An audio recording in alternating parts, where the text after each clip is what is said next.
Listen, Eddie was supposed to host the Oscars and he changed his mind. Because, you know, he just do that type of shit. So, before he changed his mind about this shit, because he was on his way out, you know what I'm talking about. He said, this shit is too weird. I don't like all this shit. Ladies and gentlemen, before I bring him out, I need you on your feet right now. I need you standing on your feet. None of that 47.5% tax bracket acting shit in here. Let's act like we just got some money in our pockets and we're about to bring out a man who is a legend. He's the reason that Keenan and Chris Rock and Arsenio Hall, Samuel Jackson, you have your own shit.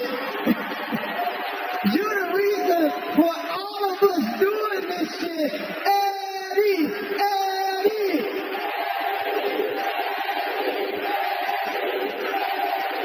Ladies and gentlemen, Eddie!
We got more show to do.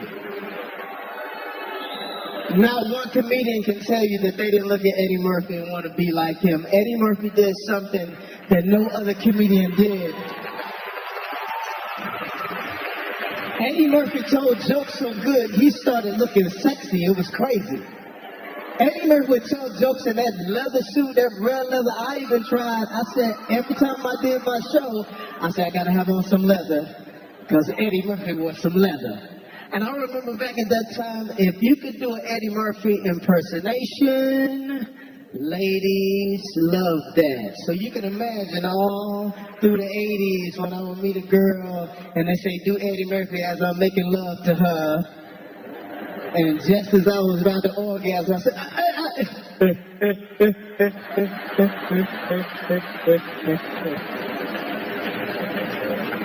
ladies and gentlemen, Eddie Murphy.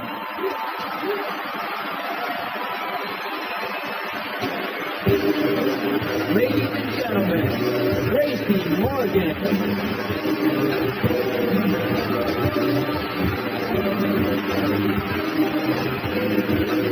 Yeah!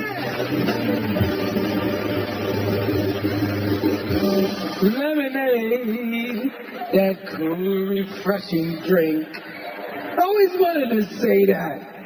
I'm here tonight to pay tribute to my comic hero, Eddie Murphy. Right there. He's the one that made me want to do comedy. But especially when he wore the red and white Pumas, you know? I've seen it. Eddie's the biggest and the brightest star Hollywood and comedy will ever know. A lot of us wouldn't be here without him. We all want to work with him, and we all wanted to be him. And you know that. Now he was the Michael Jordan and Ali of comedy, the greatest of our generation. I mean that from my heart, dude. You know, you came on Saturday, was always one person in the house saying, he's on! And we was all there, one TV in the house. We was all there. You know, he's so bad. Eddie is so funny. He made the prettiest aunt in my family. He laughed so hard she farted. But those are the standards at birth set. You know, if you're going to come correct. But I'll tell you what Eddie's real legacy is. He made comedy sexy. That's what I'm all about, sexy. You see this? I'm only going to give y'all 2 stretch marks.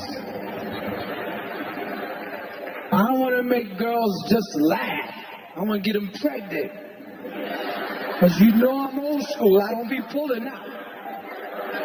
I'm like prison. When I come in, I come in. That's it. And I don't wear rubbers. If you ain't willing to die for it, you really didn't want it. I goes all out, my dude. That's my payoff. That's what it's all about. You matter of fact, he taught me fearlessness, so I'm gonna let it hang out tonight. Stand and shake. That's all right. Don't be ashamed because you want me, ladies. Before Eddie, young men like me, we had to choose between being sexy and being funny. But when Eddie came out with this fine-ass leather suit and delirious, that's when I realized, hey, I could be sexy and funny at the same time. Now I don't have to choose anymore. Now, some of y'all might think that this sexy leather suit in these day and age it looks crazy. But remember, back in 1983, it looked even crazier. So thank God that Eddie had the courage to let his sexy side out. Otherwise, I wouldn't be here right now. So I'm here tonight to give props to my man, my comedic idol, Eddie Murphy. The man who inspired me to become the hilarious, funny sex symbol that I am. I told you I patterned my life after you and Evel Knievel. With a touch of Bruce Lee in there. I also walked in his shoes at Saturday Night Live as a cast member. And I felt honored to walk the same hallways as Chris Rock and Eddie, and if it wasn't for those guys, man, they held the door open for me, so I love them very much, and they mean a lot to me. And I'm here to honor him tonight and pay tribute to Eddie's work on Saturday Night Live. I'm there, baby. My name is Professor Shabazz K. Morton. Rahim Abdul-Muhammad. I'm Buckley. I'm Dion, and you're not.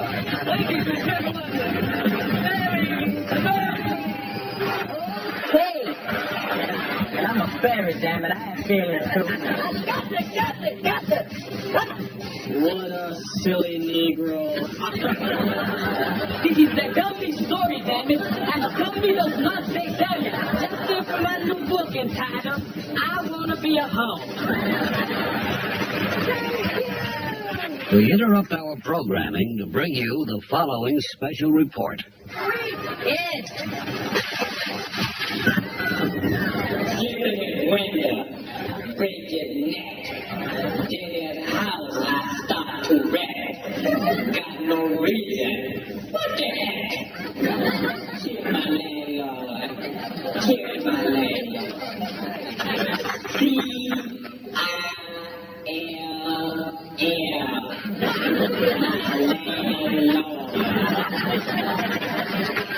It's one hell of a day in my neighborhood. A hell of a day for a neighbor. Would you be mine? Would you be mine? I hope I get to move in your neighborhood someday. The problem is when I move in, y'all move away. Smoke. You bring the stand, go robbers to the road. Will you be mine? Won't you be mine? Won't you be my neighbor? Hello, boys nothing, girl. We're all alone again today. You know why? My wife walked out of me. Isn't that nice? I'm so glad the bitch is gone. A black man named George Washington Carver developed a new method of soil improvement through crop rotation. So I messed up. Shut up!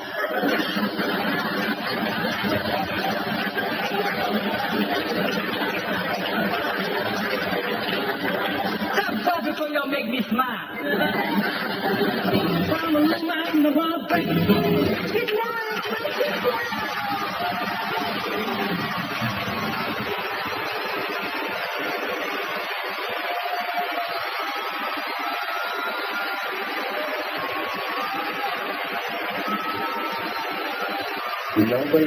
Nobody is like combined cool with funny like Eddie Murphy. Nobody.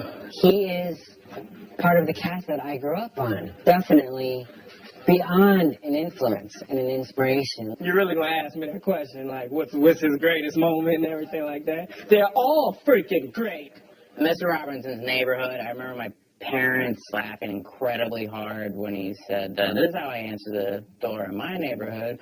Who is it? Like that, and we lost it. And I watched everything. The Velvet Jones, you could be a high-paying hoe. I remember specifically when he did the thing about the peanut, and he screwed up, and he went, so I screwed up, shut up! And it just made you love him, because you were just like, no, I'm the shit. I have an 8x10 somewhere, I think in my folks' place, that is supposedly signed by him, and it just said, Jason, be free, Eddie Murphy. I already was free, but it certainly drove the point home. I walk past his picture every day, and I see it. He got a fro, and you see the gap. And it also looks like he's having a lot of fun. Hold on a second here. It's my cell phone.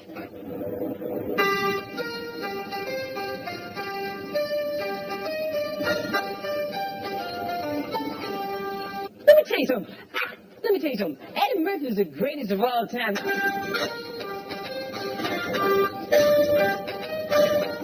Sex shot. He's funnier than us. He's cooler than any of us. He's got more money than any of us. Eddie Murphy, One Night Only is brought to you by the all-new Dodge Dodge. New Rule, Quiznos, Toasty, Pep Boys. Pep Boys does everything for less. Visit PepBoys.com. And Crown Royal Black. Bold as bourbon, smooth as Crown. Please drink responsibly. Please welcome Charlie Murphy.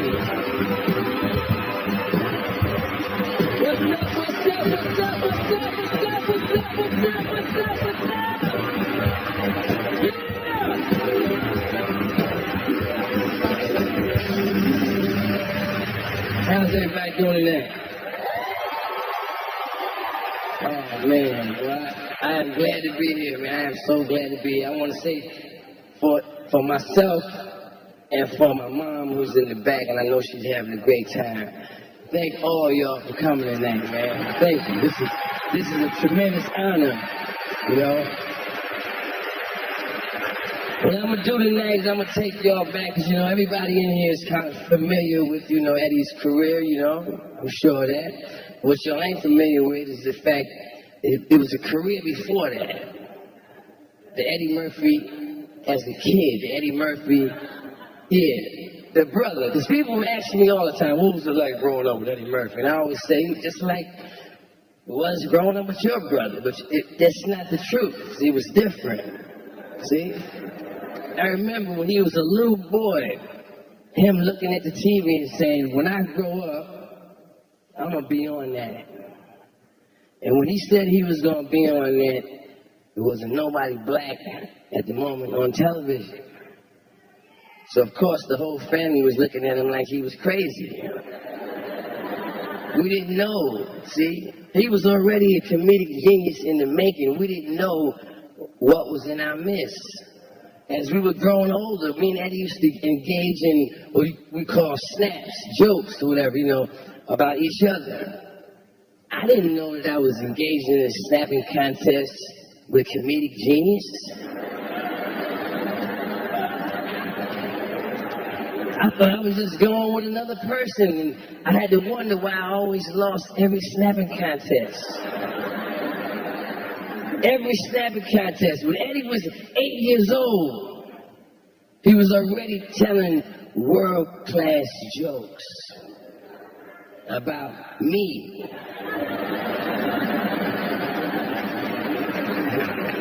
We have a little rivalry. Because people always ask, is there a rivalry between you and Eddie? Yes, there is. We always are going back and forth trying to figure out who has the biggest nose.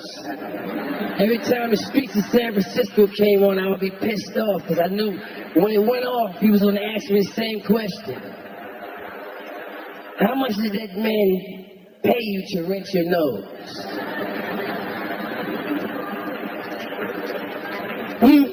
When he was 9 years old, we got into a snapping contest. And I'll never forget, he told me, my nose looks like an upside down black power symbol.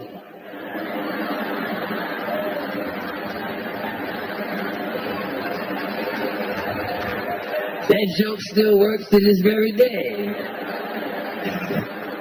So as you see, he was a genius all the way back then. My brother knows that I love him because I told him that many times before. But my problem has been, because of the man he's become, I never felt that I was able to say it quite loud enough. So I want all of y'all to help me right now. I want all of y'all to stand up.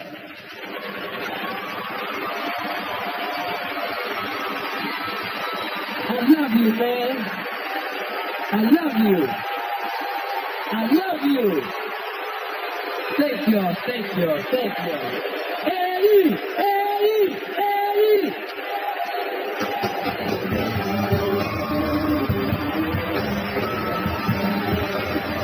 Ladies and gentlemen, Adam Sandler.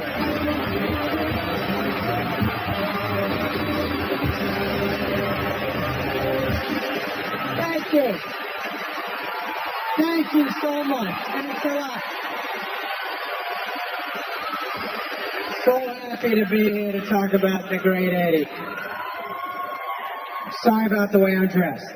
I really am.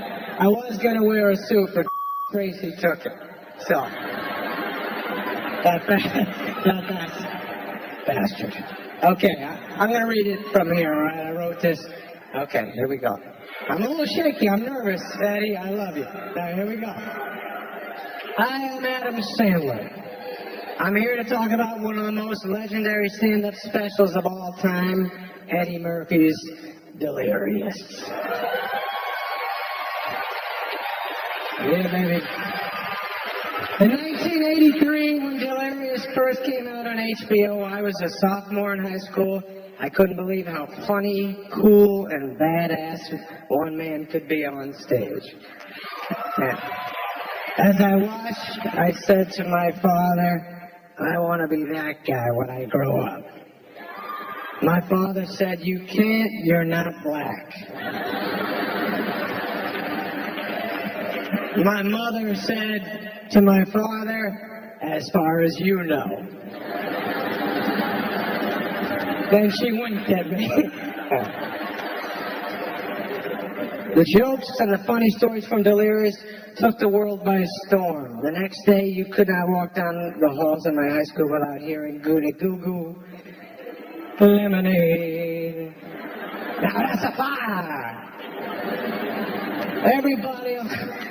Everybody on the planet wanted to be Eddie. And now, 30 years later, everybody still wants to be Eddie.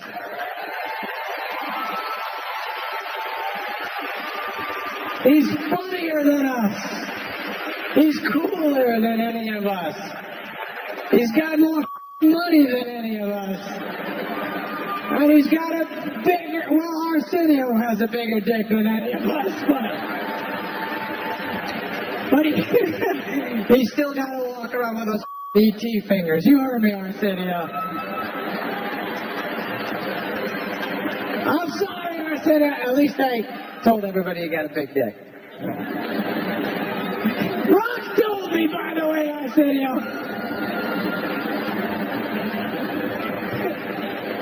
All right. But back to me wanting to be Eddie. The truth is, I wanted to be Eddie Murphy so bad that I tried to do everything he did in his career. I started doing stand-up at the world-famous comic strip in New York City like he did.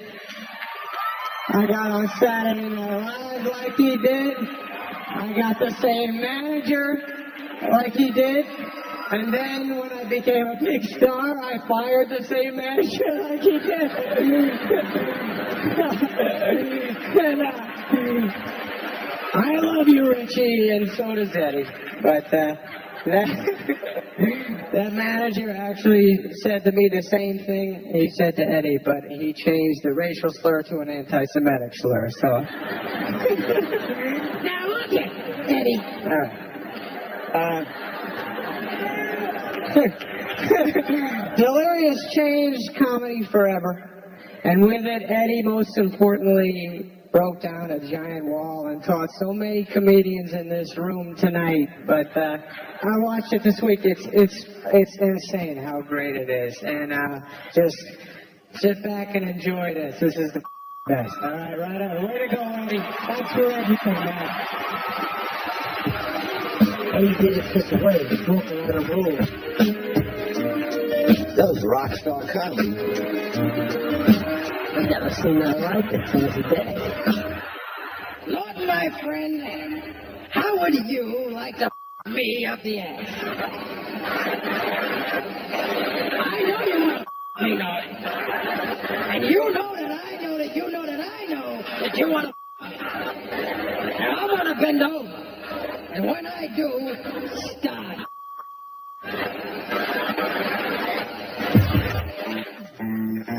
I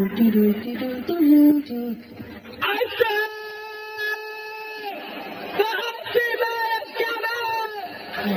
ice cream man, the head is, I want this over here, and a toast on by my father, and give me this ice over here, and vanilla cone. Thank you, ice cream man. Thank you, ice cream man. Thank you. And you get your ice cream. I get my ice cream. I remember I get my ice cream, and I didn't eat it. I sang for a little while. I have some ice cream. I have some ice cream. I have some ice cream. And I'm gonna eat it all. I'm gonna eat it all. The ice cream be running all down your arm and shit. Yeah. I think. No, only one kid on the side didn't get no ice cream. The kids don't care. They go, You don't have no ice cream. You didn't get none 'cause you are on the welfare. You can't afford it. You can't afford it. And his father is the alcoholic. Here's some ice cream. You want to eat some of my ice cream? Wait, wanna lick? Right. You want some ice cream? You want some ice cream? I'm going to eat all of my ice cream. You cannot have some. You can't.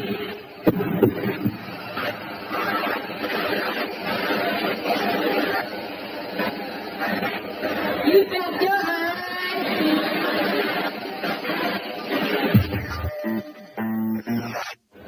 and my pops be up every 4th of July, man, every cookout. Black men like to claim the house when they're drunk. Men, period, I think, man, like to just claim their house. They want you to know if you're drunk and if they drunk and you in their house, that it's their house. My father stand up in the middle of the cookout and say, "It's my house." You know what it is? And if you don't like it, you get the out. I don't give a. I don't give a. I pay the mother bills in this mother. And hey, kiss my ass if you don't like it. Yes. Then he attacked the whole family, right? Say, Gus, ask the question. Come here. What is the question, Gus? What the is wrong with your wife? Why can't she walk a flat step? You come over every mother year, Gus. And you burn down the mother backyard, and your wife rips down the steps. Why?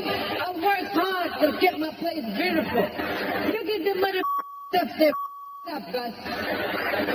Why can't she walk a step? You know why your wife can't walk a step? Because she's a fat, hairy bitch. That's why. But you know what it is, Gus? I figured out about your wife. And I'm going to say it, and my wife, I'll give what my wife said. She can shut the up. I'm going to tell you something. I figured out about your wife. I know where you met your wife. You told me you met your wife 15 years ago on a camping trip, and that your wife was Puerto Rican? Your wife ain't no mother Puerto Rican. I thought she was when I first met her, Gus.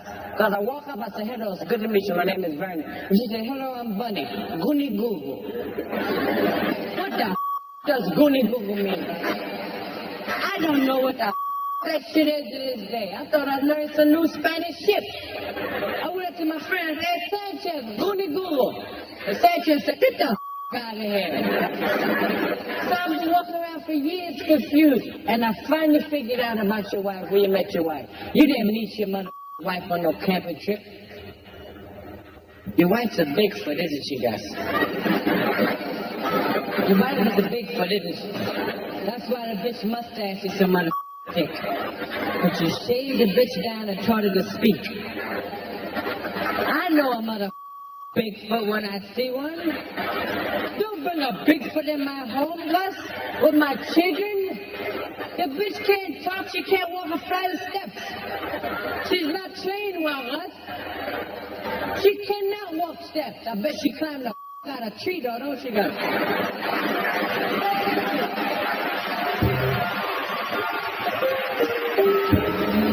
Before Eddie Murphy, a comedian could not wear tight trousers. He is the Rosa Parks of tight trousers.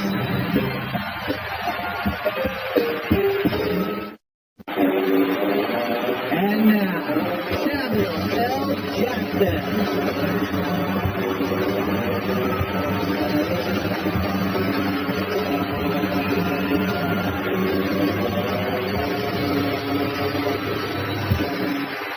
Good evening, ladies and gentlemen. Eddie Murphy is a man who changed the course of American film history. And I don't exaggerate when I say that. He did it in 1987 when he gave me, Sam Jackson, my first speaking role in a major film, and thereby launched my career. If it weren't for Eddie, we might not have all the wonderful films that I've made. It all started right here in a groundbreaking dramatic role.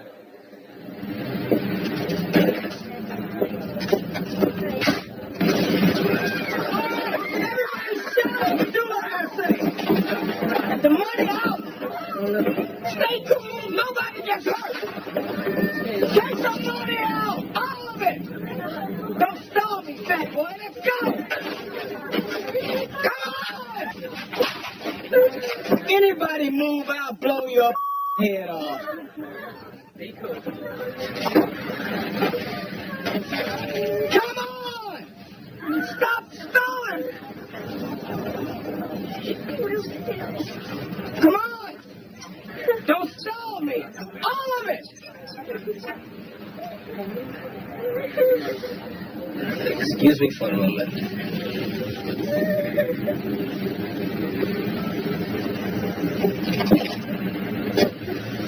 It would be wise for you to put the weapon down. Who the is this asshole? I've warned you. I'll be forced to thrash you. You.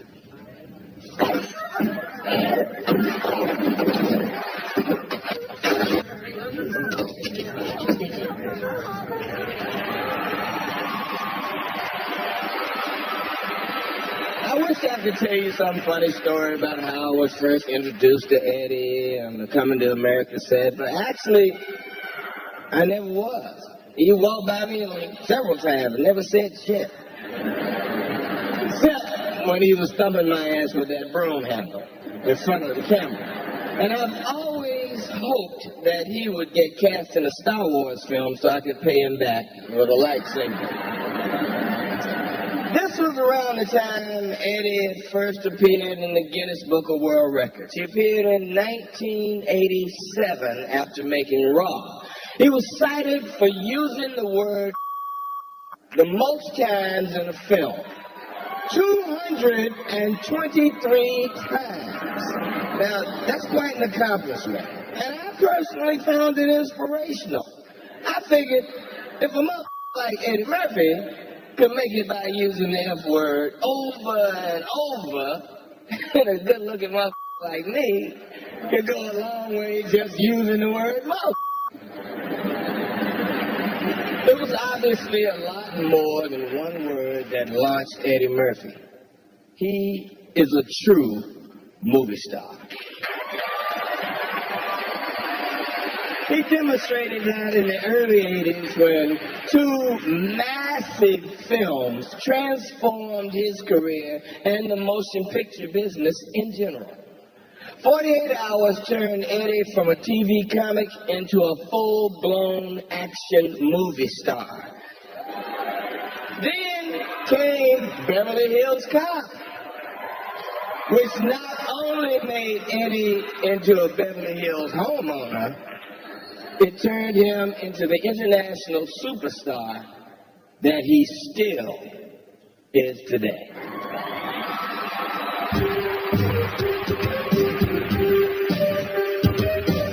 Don't you think I know that if I was some hotshot from out of town that pulled inside here, I'd be the first one to get a room and I'd be upstairs relaxing right now. There's some talent doing an exclusive interview with Michael Jackson. I was going to call the article, Michael Jackson is sitting on top of the world, but now I think I might as well just call it, Michael Jackson can sit on top of the world just as long as he doesn't sit in the Beverly Palm Hotel because there's no niggas allowed in there.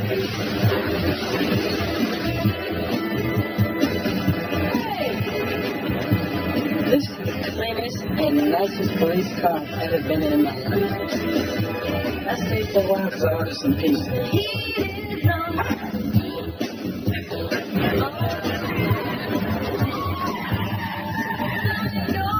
When you put this in a good spot, all the shit adds up my pocket.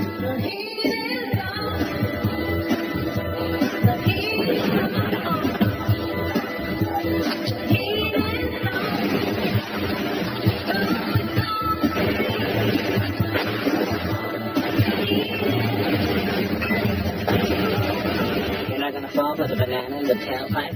Should be more natural, baby. Look, man, I ain't falling for no banana in my tailpipe. You're a natural product.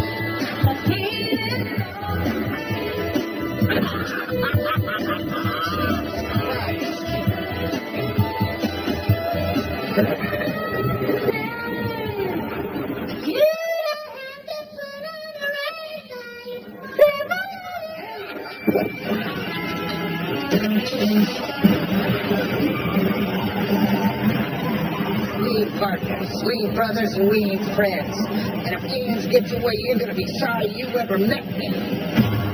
Already sorry. $500 suit on, you're still a lowlife. Yeah, but I look good. I'm looking for a little boy by the name of Billy Bear. Never heard of him. You heard of him now, man? All right, listen up. I hate rednecks. You people are rednecks. It means I'm enjoying this shit. What kind of cock are you? You know what I am? I'm your worst nightmare, man. I'm a nigga with a badge. That means I got permission to kick your ass whenever I feel like it.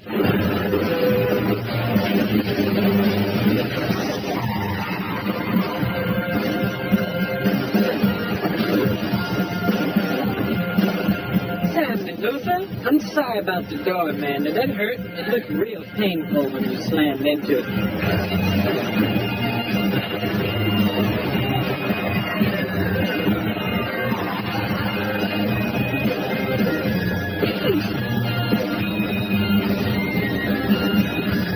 New sheriff in town. And his name is Reggie Hannon. Tell me a story. Oh, that's one of my favorites. Please welcome Russell Brand.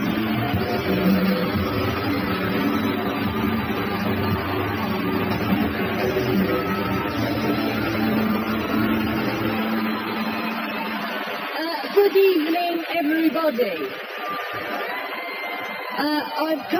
Yes, good evening, thank you. I've come here from England to honour the great Eddie Murphy. Eddie, thank you. I'm honoured to be incorporated here. As an English person, I'm automatically the most white person that will be involved in these proceedings, and that is an additional honour. I've never worked with Eddie. I'm simply a fan that has come here to say nice things. When I grew up in England, I was a child. This isn't a necessary detail, as a matter of fact. But the most famous people in the world was Eddie Murphy, Mike Tyson, Michael Jackson. I thought that America was just a powerful country of incredibly talented black people forcing extreme talent onto the earth. I met Eddie recently. I've never been more honoured to be called a mother. He said, "You're a funny mother." Eddie, these are the things that I want to say to you. Oh man, you're incredible. I was allowed to get into Eddie Murphy's house recently. There was a lapse in security. I got right in there. It was amazing. He lives in a castle. And where else ought the king of comedy live but in some glorious palatial home? He had bowling alleys in his basement. He's come from nothing to bowling alleys in his basement. Not only has he taught us that it's possible to be sexy and a comedian, and I never thought that would have been possible when I was a little girl growing up in England, watching that man vibrating in leather, some puckish force, some new entity, trickster god energy flowing right through him. He made it possible. This is unthinkable now in enlightened times, but before Eddie Murphy, a comedian could not wear tight trousers. He is the Rosa Parks of tight trousers.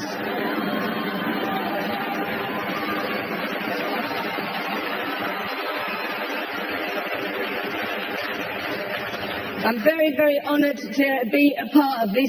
I would forgive you anything, even as an Englishman. Have all the Spice Girls, for all I care. There's not enough Spice Girls in the world. We are in the company of a great man tonight. Let's celebrate him, let's honour him, let's look forward to more Eddie Murphy movies, and that's enjoyment, beam love right at him. Let's have a look at Trading Places.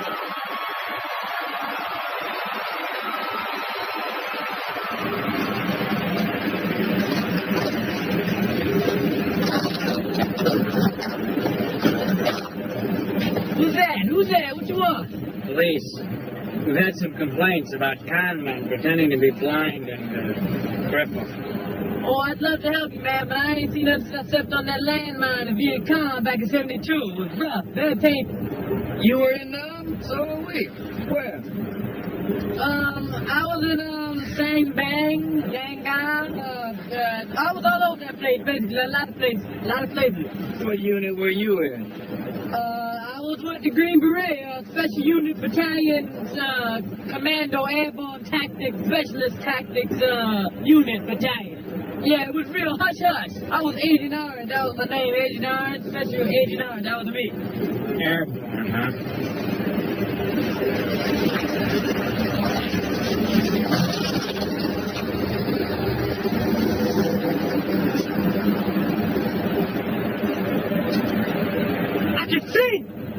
I can see! I have legs!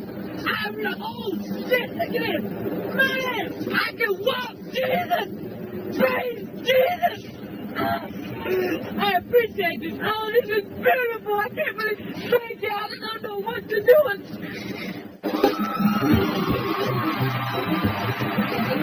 And about 3 weeks in... first white girl. Crown Royal Block congratulates Eddie Murphy and celebrates his groundbreaking comedy career.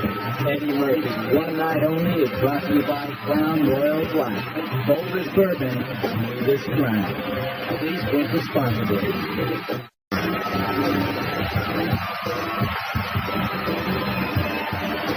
Ladies and gentlemen, Chris Rock.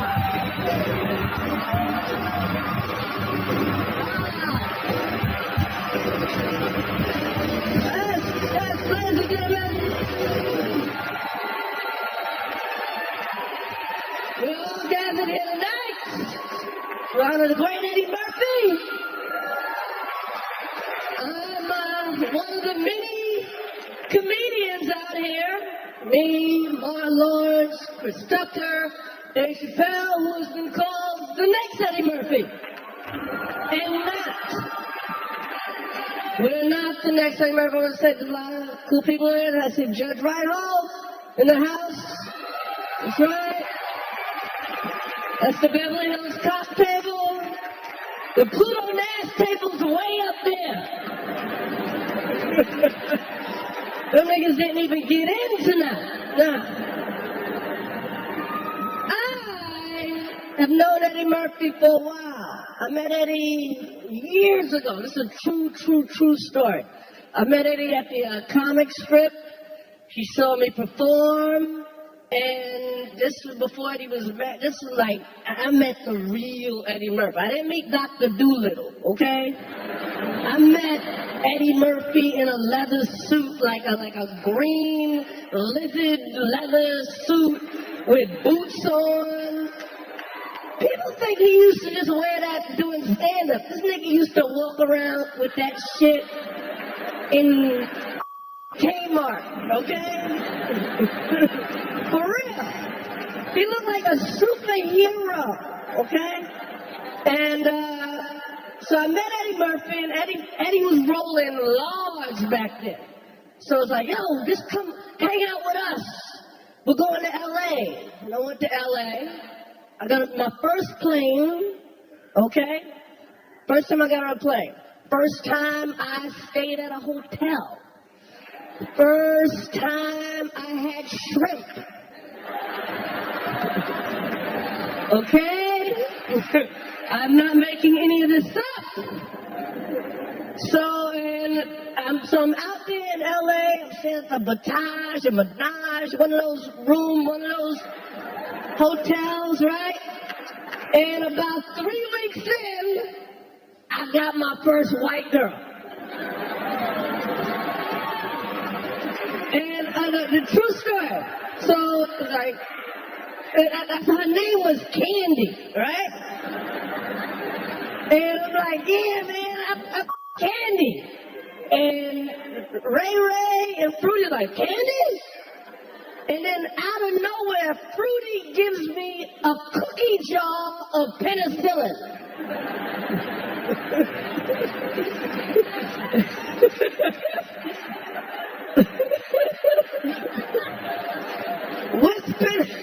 This is before AIDS or anything. That's how they was rolling.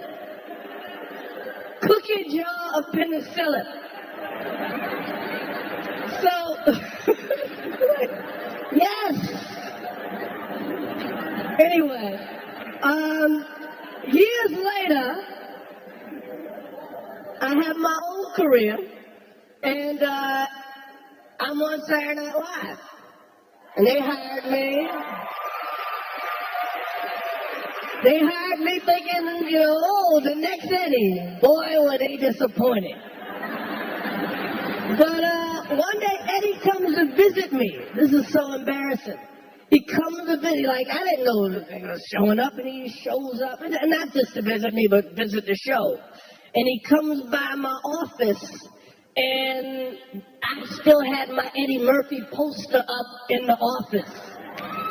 And Eddie's in my office wearing the suit from the same suit from the poster.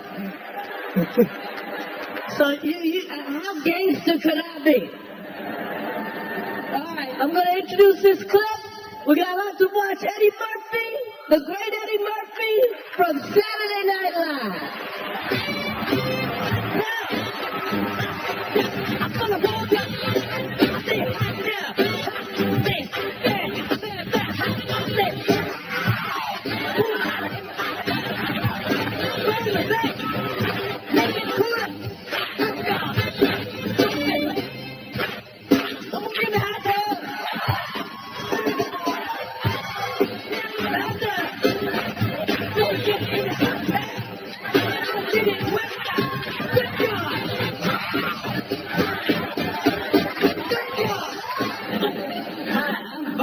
Remember me?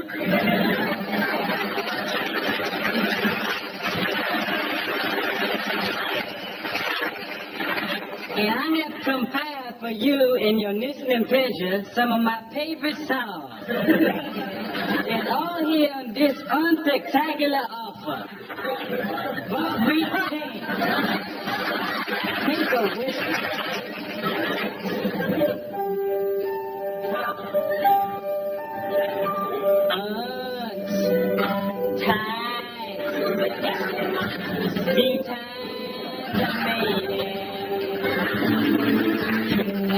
Yes, they're all here.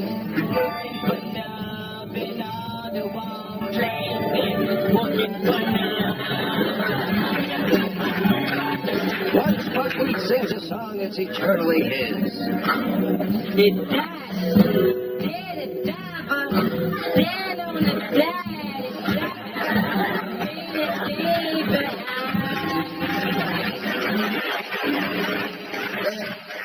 my share, you don't even know the words.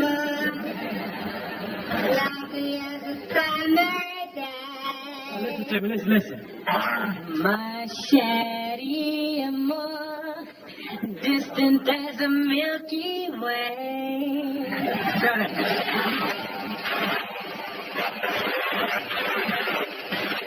My shady more pretty little one. You're the only girl before I see you were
I want to say this to you, Eddie, sincerely. You know, what I always liked about your humor is that not only was it funny, but even the person that you were talking about could laugh about it too. To me, that's real humor.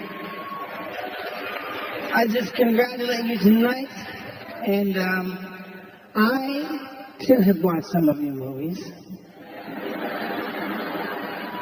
And the one that a lot of them I really enjoyed, but the one I liked was Coming to America. But it was close to me because there was a song that you did that I liked as well as a little boy. Not too much more younger than you.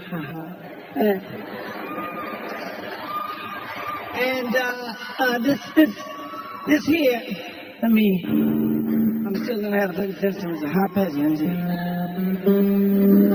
Now, this is a song I like we did this, okay? So get it right.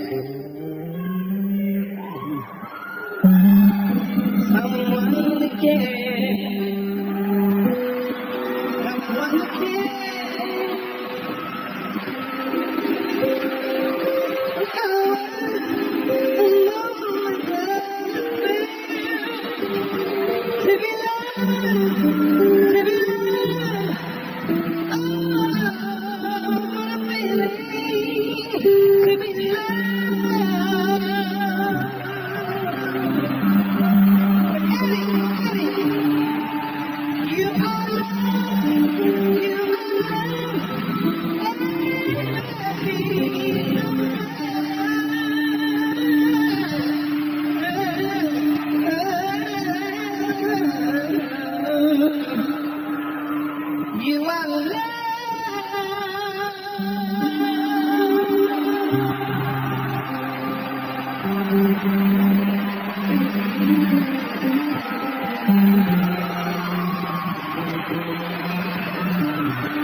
Where you going, Murphy? Where you going?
Gucci smell.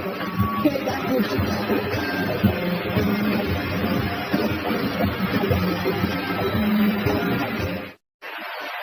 That's why we gotta stick together. You gotta let me stay. Please, please. Okay, okay. The one night only. What do you do? Now this is gonna be fun. We can stay up late swapping manly stories, and in the morning, I'm making waffles. The CEO of DreamWorks Animation, Jeffrey Katzenberg.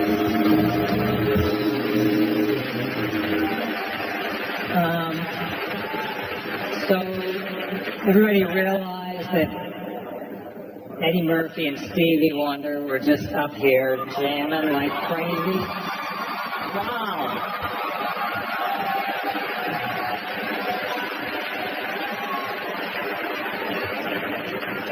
And I have to follow that shit? What is up with it?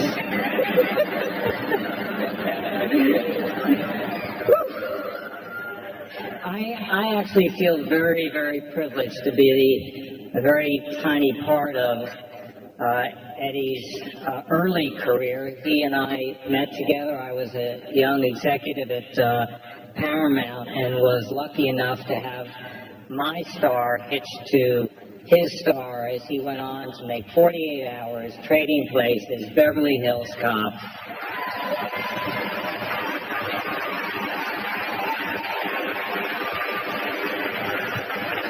So when Shrek came along and I heard about this character Donkey, I knew we just had to get Eddie. So think about this. I had to call Eddie up and say to him, got a great opportunity for us together, Eddie.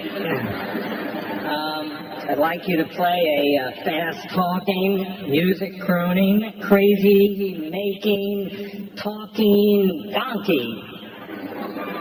It'll be a great career move for you. Shrek went on to become the biggest animated movie of 2001, the first animated movie ever to win an Academy Award. And as for Donkey, he joined the incredible pantheon of absolutely unforgettable Eddie Murphy characters. Let's take a look at Eddie Murphy, Donkey, and Shrek. What's up, everybody? Donkey! It's gonna be fun. We can stay up late, swapping manly stories in the morning. I'm making waffles. Oh, Shrek, did you do that? There's no way to behave in front of a princess.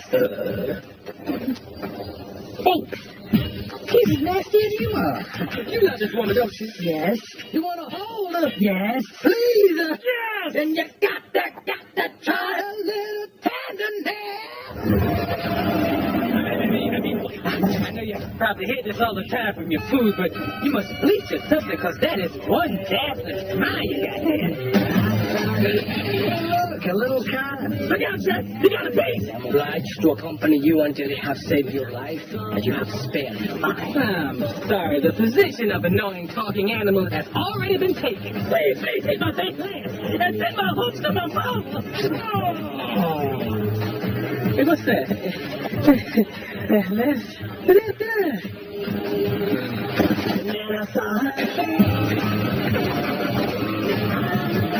Don't look down. Don't look down. I'm looking down. Well, before this is over, I'm gonna need a whole lot of serious therapy. Look at my eye twitching. Oh, no, superstitious. Black cat, give me that side. Donkey, you're Hey, baby! What? Johnny, please! Yeah!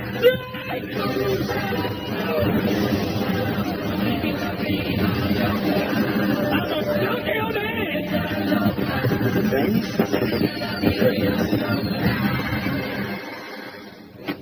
I think that went pretty well. Donkey!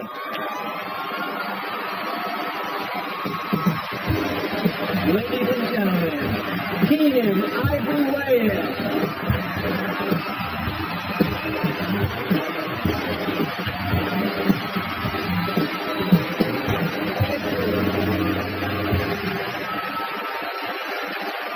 Wow.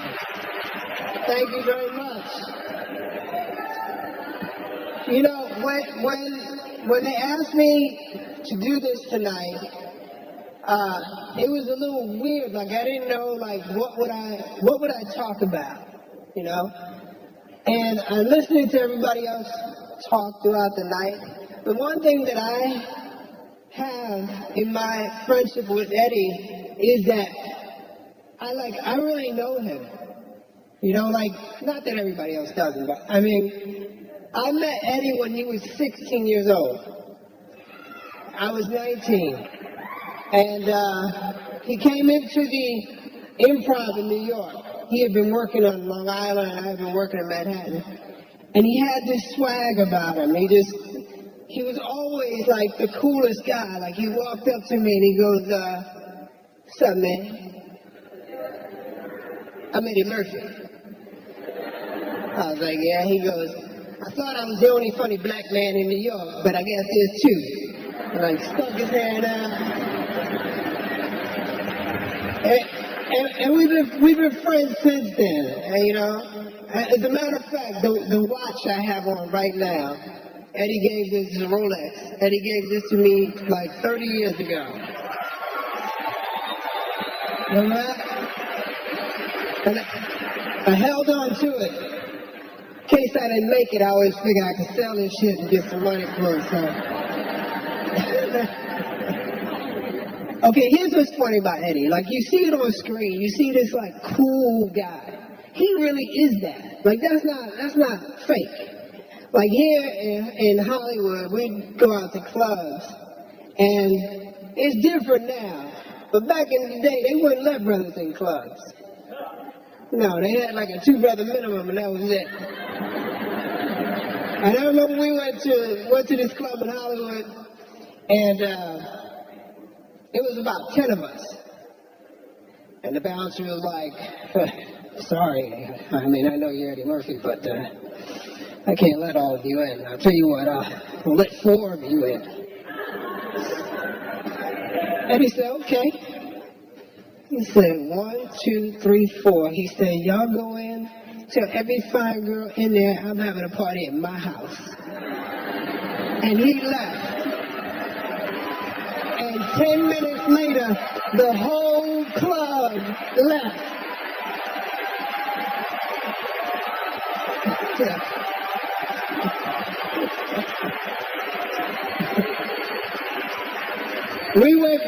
We went back the next week, and there was 20 of us.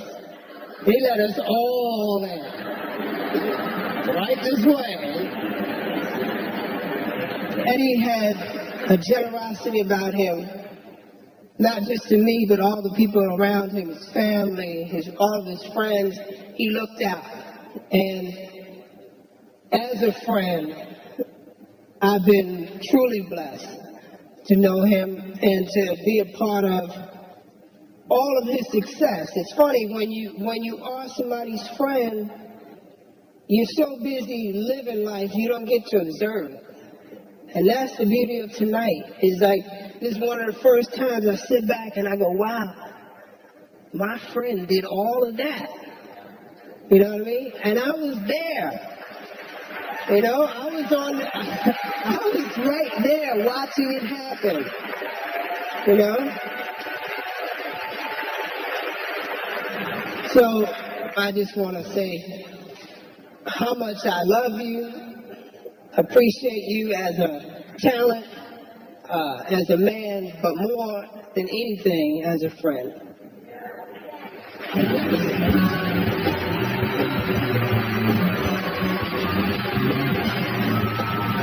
And Sammy, put on, you have the tap shoes. Are you going to come over and go dance for the people because that's what they want? Are we going to tap?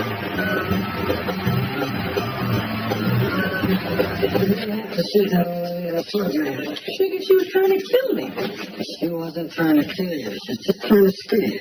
That's bullshit. The bitch pulled a razor out and was going to cut me with it. I usually kill somebody over some shit like that. I don't even want to talk about it no more. You're up to age. You, man.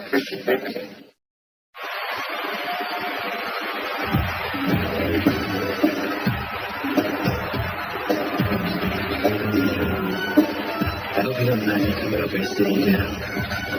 But I've been watching you all evening. And I want to tear you apart. And your friend too.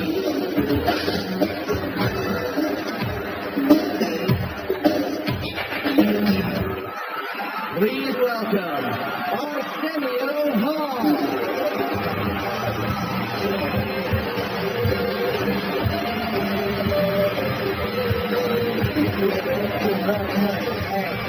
Thank you.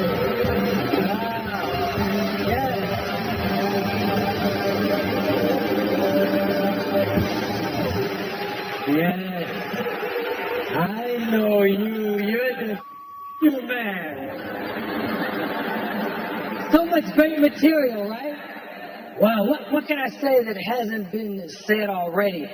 Probably nothing, so I'd like to talk about my penis for the next 5 minutes.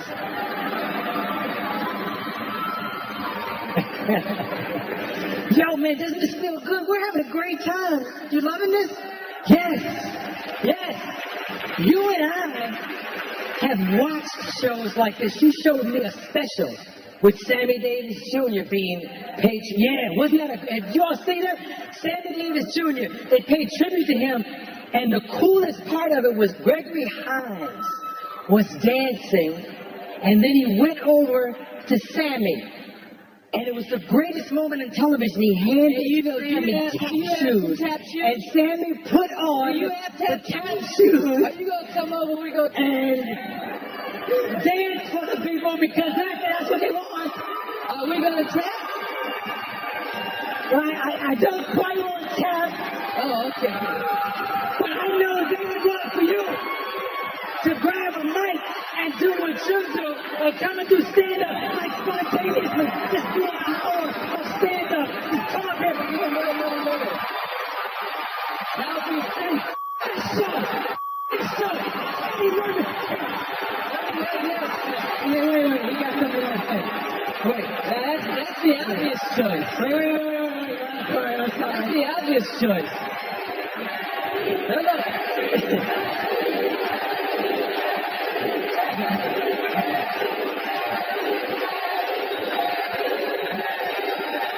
That's the obvious choice.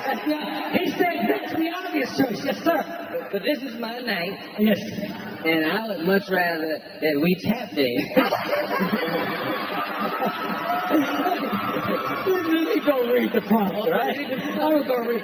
Hey, man, I remember the day you called me and told me your idea for coming to America. And I can't, yes, he told me on the phone, and he said, but there's something missing, there's still something missing. And the next day you showed me a yellow pad, and on it, you had started to write different things about characters. You said, yo, man, when I come to America, I should be all the different people I meet. Because they wanted me to do characters since I left SNL. And that's how that whole thing was developed. And I wasn't for it. I was like, yo, man, you know, what's really important about your career is when you work, a lot of black actors who wouldn't work get to work. And if you do all the characters, they're not going to get jobs, right? So, I mean, I have to be devil's advocate. And like usual, he wasn't paying attention to anything I was saying. And he said, and you can play a bunch of characters too. And I was like, them niggas, let them get their own jobs. You can't save the whole town, you know?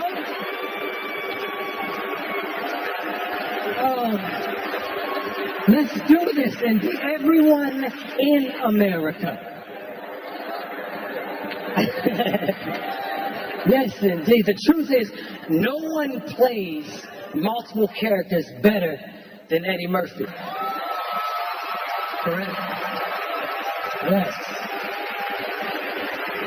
When you sit down and watch an Eddie Murphy movie for the first time, like Coming to America or Bowfinger or Nutty Professor, you find yourself saying, wait, he's all of them, he's all of them? And somebody who is a fan turns to you and says, hell yeah, he's all of them, all of those people. You're about to see an amazing montage of 19 different characters, all played by the amazing Eddie Murphy. Don't do it! Think about that. What about Rocky Marciano? There they go. Every time I start talking about boxing, a white man got to pull Rocky Marciano out there. You get your horse's ass. You. Oh, Miss Birdie, you and Sherman admiration. No, Grandma. It's not like that, Miss McCauley. Me grandpa was trying to eat. Next thing you know, he's on top of me in the shed, pumping and sweating.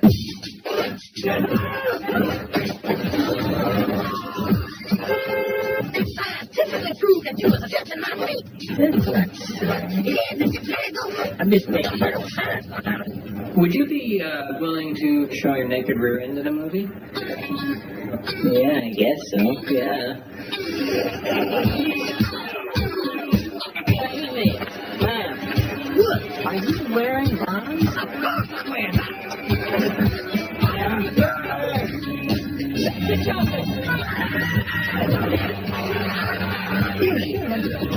I think I do remember hearing something on TV about colon cleanse. They say everyone should have one. You want your colon clean? Right, I'm gonna clean mine.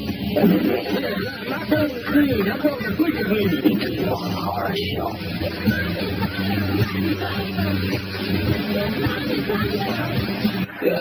Some fan cut. Oh, Hercules.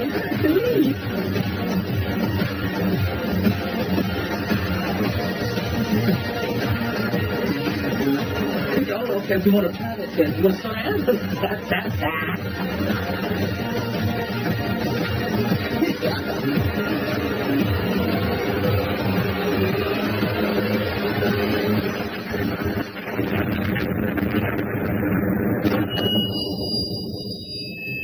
That's doing good. Good and terrible. Wow. The LeBron James of comedy. You're the shit with extra butter, my man. God bless.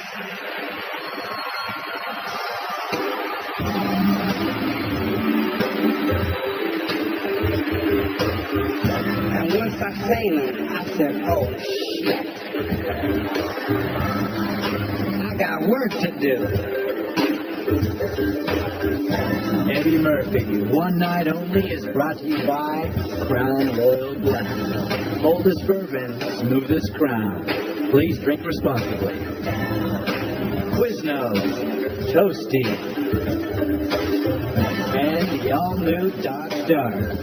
Dodge, new rules.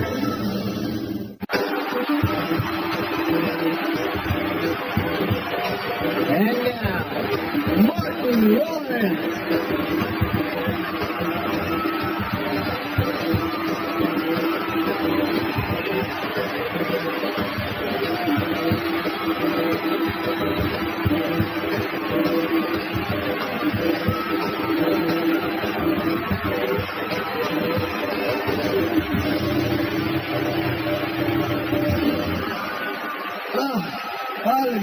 Hello, how are y'all? How are you doing?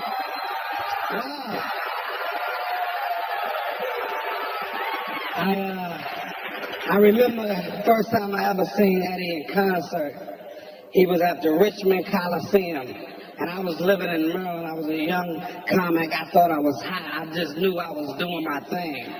And I drove 2 hours by myself to see Eddie Murphy perform at Richmond Coliseum.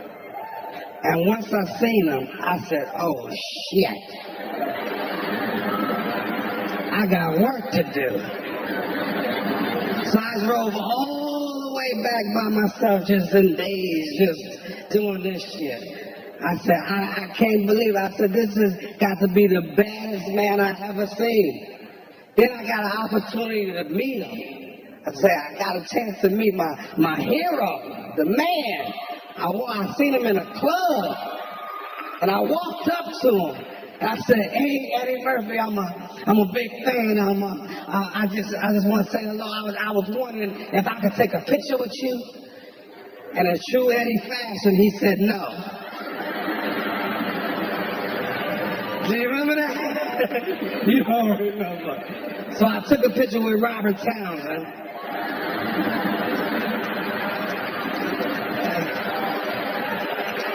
And, what else, man? Raw. What can I say, man? Raw, one of the best concert films ever. The highest grossing concert film of all time. It inspired me, made me want to do concerts like Eddie. If you notice in my concerts, I wear the leather suits and shit. But Eddie's was a little tighter and shit. His was hug his nuts and shit. Mine was a little looser. But let's check out the clip of Raw. Check it out.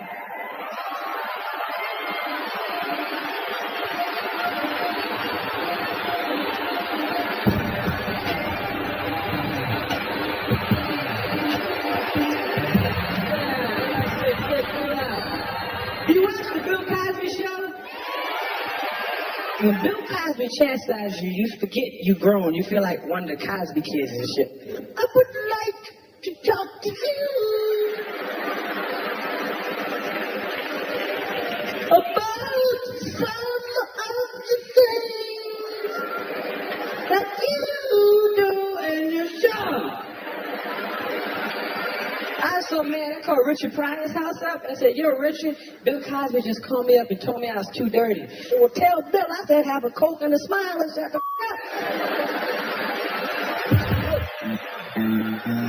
up. Got to be careful. They having casual sex nowadays is like playing Russian roulette. And I know I've thrown my dick on the crack table many a night. You miss right. You be gambling every time you do it. You gambling with your dick. Saying, come on, I need a woman with a mind. I need the perfect person. Come on, now, give it to me. I need somebody perfect for me. Come on, give it to me now. Oh, shit. Fat buck toothfish. No, give my dick back. No, give my dick back. I'm gonna keep rolling. I got one more roll in it. Come on, here. I want the perfect woman now. Come on now. I want somebody with a mind, intelligence, a nice ass, and a body. Give it to me now. Oh, skinny cockeyed bitch. No, give my dick back. Give my dick back. Come on now. No, just be quiet. I'm gonna keep rolling. I know I just got my last roll. Come on now. This is the last one. This is one for me. Come on, Miss Rand. Miss Rand. Hey, blow on this for luck, please. This is my last roll. Come on now. Here we go. Come on. Give it to me now. Oh, shit. Herpes. I cracked out. My dick is rolling.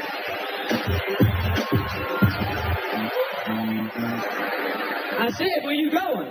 You don't own me. You my woman, ain't you? I don't see no rings on these fingers. Are you gonna put a ring on this finger?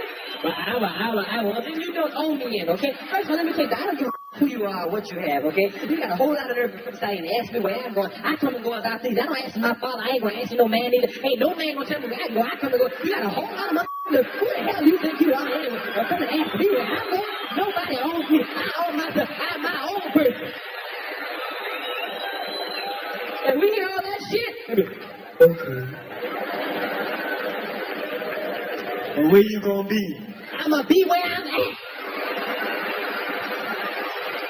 You don't own me. You don't.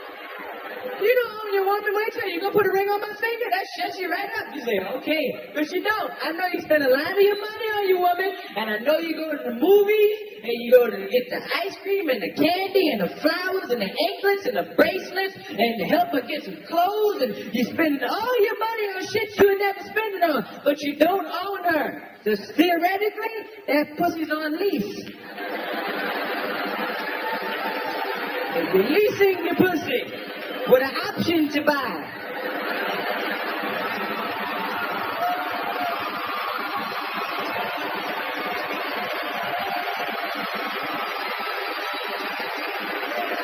Eddie Murphy, man. True king of comedy, man. You are a blessing to us, man. For us to have you. And just to, have this time to let you know. And for me to be a part of it, to honor you, you more than deserve it. It's well overdue. And I told you when we were doing life together, I said, hey, you got a friend for life. And I mean that, and I love you, my brother.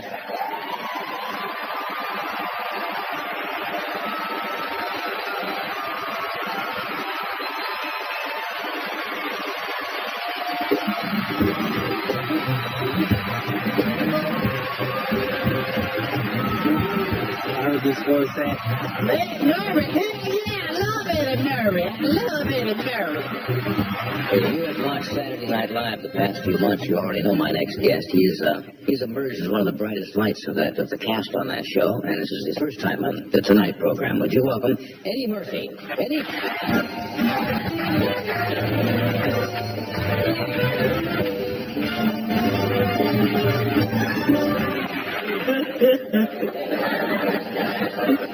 I'm gonna quit show business.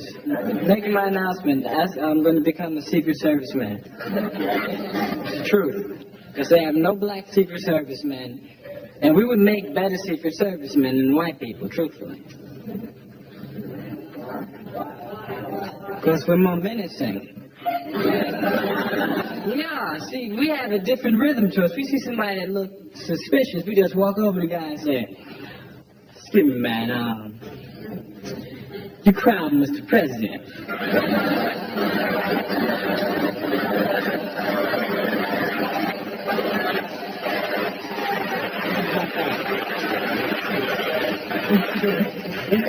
Then I'm going to run for president, because we haven't had any black presidents lately either, have we?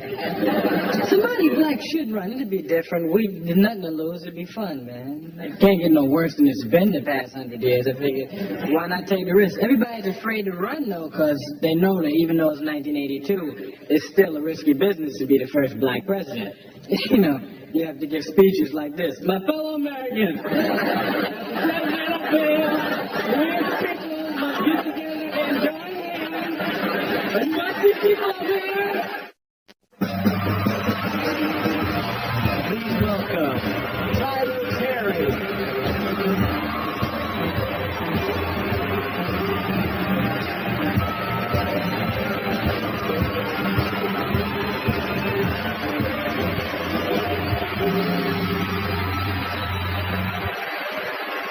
Good evening, good evening, good evening. Mr. Eddie Murphy, Mr. Eddie Murphy. I don't have a teleprompter. I just wanted to come out here and speak from my heart. When I was asked to do this, two things came to my mind. One was, I heard this voice saying, Eddie Murphy, hell yeah, I love Eddie Murphy. I love Eddie Murphy. but the more serious side of me wanted to just come and say thank you. Because what you have done, my friend, is nothing short of remarkable. And a lot of times you can be inside of your life and you miss the incredibleness of it all. You have blazed a trail for a generation, for all of us to look up to aspire to hope to. I look at, man, when I saw you do all of those different characters, I didn't even know that was possible. And I tried my best, but I'll never be as good as you are at what you do. You are brilliant, my friend. Brilliant. It is, as I look at your mother and your family, it is my prayer and my hope for you that all the laughter and the joy that you brought to everybody in the world, that it comes back to you and your family a millionfold. You 100% deserve it. You are one of the biggest stars in the world. You are a comedic genius. And listen, he's a virtuoso. So what happens is, if he wants to switch it up, he does. So you're watching him in all his comedy, you're enjoying yourself, but then he'll switch it up and he'll do something like play James Thunder Early in Dreamgirls. And now, let's go get this money now. You can take your way to the top, right down. Try that part right there, baby. Make your way to the top. When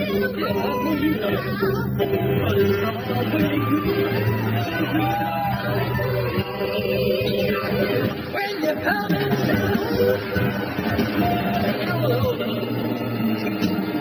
Hey, Curtis, this supposed to be your night, right? Let's have some happy times, right? What the hell's he doing? 1, 2, 3, hit me. Pop it out of me.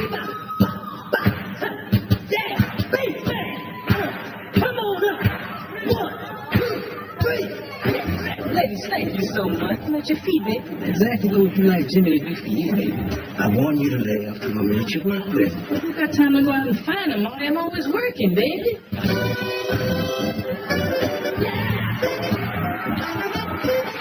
Oh, this man is handing me a line of crap. Hey, girl, let's rock. But Jimmy Early got a hole in the hill. Mercedes Benz. House where the people got lots of friends. Jimmy won't know. Jimmy won't know. Jimmy won't. Jimmy won't. Jimmy won't. Who was the first one to wear shiny clothes? Little Richard. That was me, baby. I started that. You remember that burgundy jacket I had with the boat lighting on the back? Lightning was in glitter. Can't do rock, can't do roll. What I can do, baby, is show my soul. Jimmy got soul, Jimmy got soul. Jimmy got soul.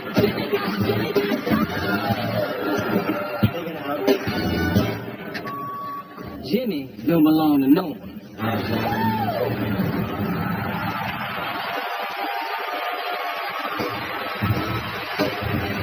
Please welcome Brett Ratner.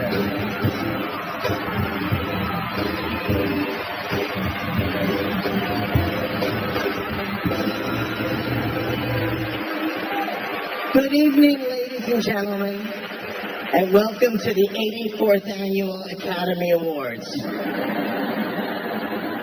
Oh, I'm sorry. My bad, Eddie. I'm sorry. My bad. I'm Brett Ratner, and I directed Eddie and Ben Stiller in Tower Heist. Thank you.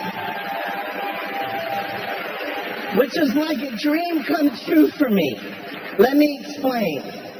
When I was just a little Jewish kid growing up in Miami, I saw a movie called Delirious.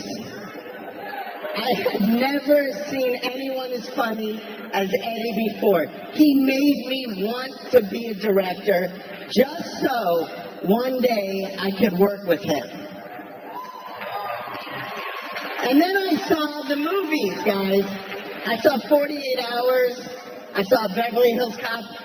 But the one thing that inspired me more than any of the movies, more than the stand-up, more than anything else, was this. Hit it, Questlove.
Ladies and gentlemen, the one, the only, Eddie Murphy.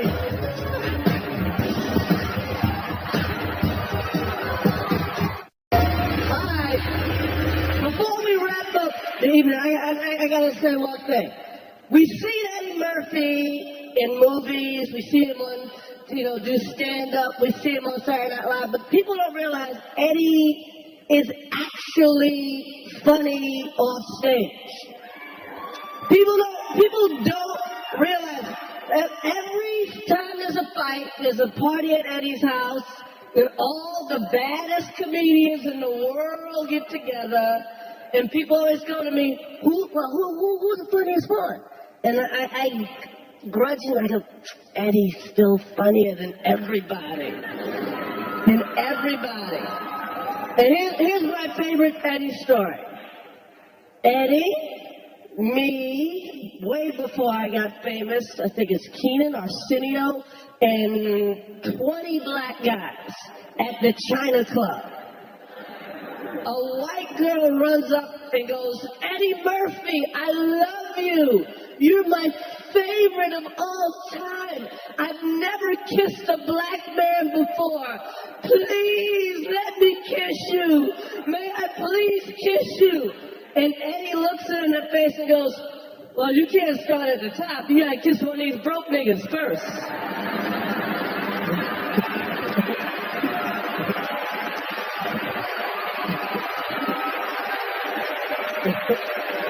Right? True story! True story! But y'all don't want to hear no more from me. The best that this man right now, people go, if it wasn't for Eddie Murphy, I would work at UPS. And I'll be a funny nigga at UPS. But I work at UPS. But ladies and gentlemen, allow me the pleasure to bring to the stage the greatest comedian I have ever seen. Ladies and gentlemen, the one, the only, Eddie Murphy.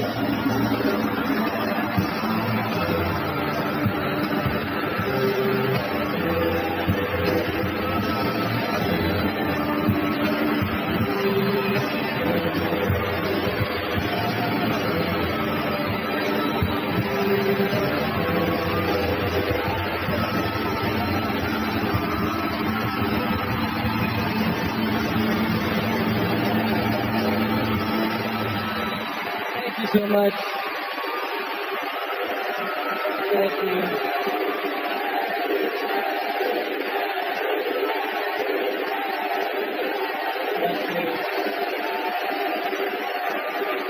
Thank you so much. Thank you. I am I am a very, very bitter man. No, and to touch me is really a hard thing to do. I don't get touched easily, and I'm really touched by this everybody coming out and being so nice to me, and